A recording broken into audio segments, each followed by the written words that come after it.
Retour sur le plateau de Direct Investisseur où nous rejoignons en duplex Jean-Bernard Paya, expert en analyse technique. Bonjour. Vous m'entendez, Jean-Bernard? Bonjour à toutes et à tous. Alors vous nous livrez ce matin votre analyse sur le CAC 40 et le DAX. On commence par le CAC 40 avec peu de visibilité compte tenu des événements géopolitiques. Quel est le potentiel de l'indice parisien selon vous?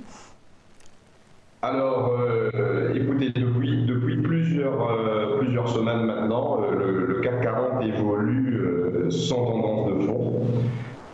La macroéconomie n'est plus le catalyseur des marchés, mais c'est plutôt la guerre commerciale qui a eu lieu entre les US et la Chine. Pour preuve, le discours de Mario Draghi la semaine dernière n'a eu aucun impact sur les indices.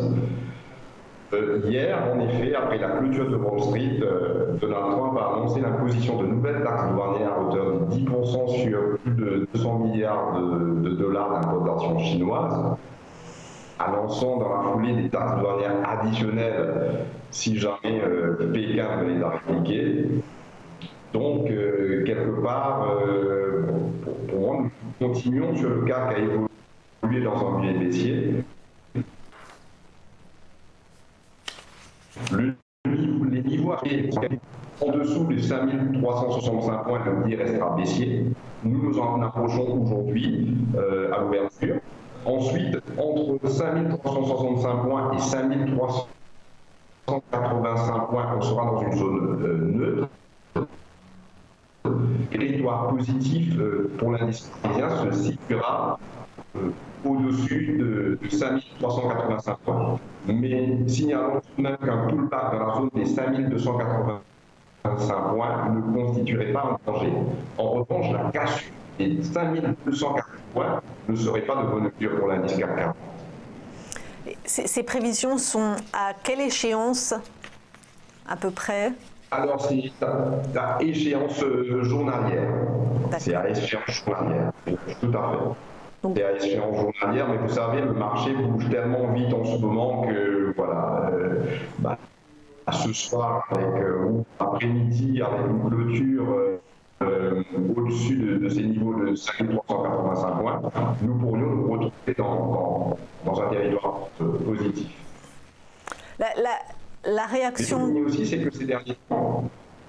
Oui, je vous écoute.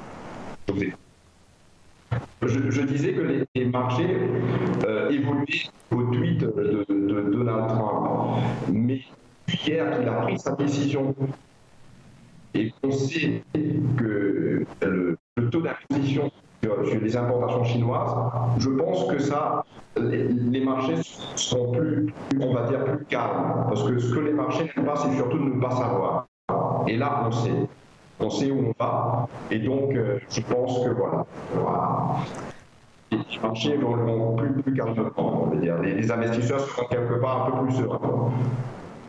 Sauf si on a une réaction chinoise un petit peu virulente dans la journée. Alors oui, c'est possible, mais j'ai vu que Donald Trump a aussi menacé d'imposition sur 267 milliards de dollars de produits venant de Pékin s'il venait à répliquer. Donc comment les Chinois vont réagir, ça c'est très important. Et voir aussi, est-ce qu'ils prendront le risque éventuellement de répliquer ou ils essaieront encore de négocier. Vu ce qu'ils ont fait maintenant, je pense que voilà, ils essaient toujours de négocier, ils essaient toujours de s'asseoir à la table de négociation. Ils n'ont pas quitté encore. Donc je pense que voilà, ils ont beaucoup à perdre quelque part s'ils venaient à répliquer. Alors, on va voir, mais bon, tout ça c'est spéculé pour le moment. On va voir comment ils vont réagir. Alors on passe maintenant à l'analyse du DAX et aux perspectives de l'indice allemand qui est également impacté par cette guerre commerciale. Hein. C'est sûr, c'est sûr. Alors, idem pour le DAX, et nous voyons une première résistance surtout à 12 135 points. Le biais demeure plus que jamais baissier sur l'indice allemand. Et le niveau de retournement, quand même, demeure assez loin concernant le DAX. C'est-à-dire que le CAC 40 surperforme quelque peu le DAX en ce moment. D'accord. Et donc, il faut que l'indice allemand essaie de préserver les niveaux de 11 860 pour garder ses chances de rebond. En revanche, la zone de danger est dans la cassure des 11 725 points. Et entre 12 315 et 12 400 points, nous repasserons dans une phase neutre, alors que le territoire positif se situe au-dessus des 12 400 points, qui est un niveau très important, un niveau de résistance très important qu'il faudra franchir pour justement espérer voir le DAX revenir dans les territoires positifs. Le fait que le CAC surperforme le DAX, c'est quelque chose qui pourrait être pérenne ou c'est juste temporaire selon vous?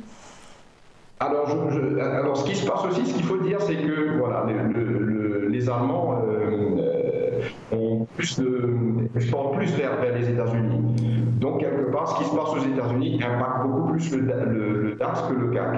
Parce qu'au niveau des industries, au niveau de l'industrie automobile, etc., ce qu'il faut savoir, c'est que les Allemands exportent beaucoup vers les États-Unis. Donc, c'est un marché, voilà. Alors, dès que changer dans le mauvais sens aux États-Unis, ou qui est un peu des États-Unis, c'est vrai que le DAX on va dire, a plus tendance à baisser beaucoup plus vite que le CAC. Ou à monter beaucoup plus vite si les nouvelles sont positives. En fait, dès qu'on en saura un peu plus sur les taxes américaines, sur les constructeurs allemands, peut-être que la visibilité sera meilleure sur le DAX. Et exactement. Alors, ce qu'il faut savoir, c'est que comme vous l'avez souligné au préalable, c'est que si les Chinois reviennent à la table de négociation et qu'ils ne répliquent pas, je pense que ce sera positif pour le DAX. Mais si les Chinois commencent à répliquer et qu'on a une guerre commerciale qui dure pendant des mois entre la Chine et les États-Unis, je pense que ça va impacter le DAX et aussi le CAC 40, bien sûr. Et voilà, allons voir comment les Chinois vont réagir à cette annonce de Donald Trump. Ça va être très intéressant. La séance d'aujourd'hui est très très intéressante. Donc dans ce contexte, Jean-Bernard Paya, qu'est-ce que vous conseilleriez? La prudence aussi bien sur le CAC que sur le DAX aujourd'hui? Alors moi je conseille la prudence, surtout de faire très attention et aussi de voir aussi comment va évoluer les marchés US ce soir, parce que ce qu'il faut dire, c'est que l'annonce de Donald Trump a été faite à la clôture. Après Wall Street, oui. De Wall Street. Il faudrait voir, à mon avis, attendre l'ouverture de Wall Street pour avoir une visibilité de comment les marchés vont réagir. Mais la prudence est de mise jour, c'est sûr.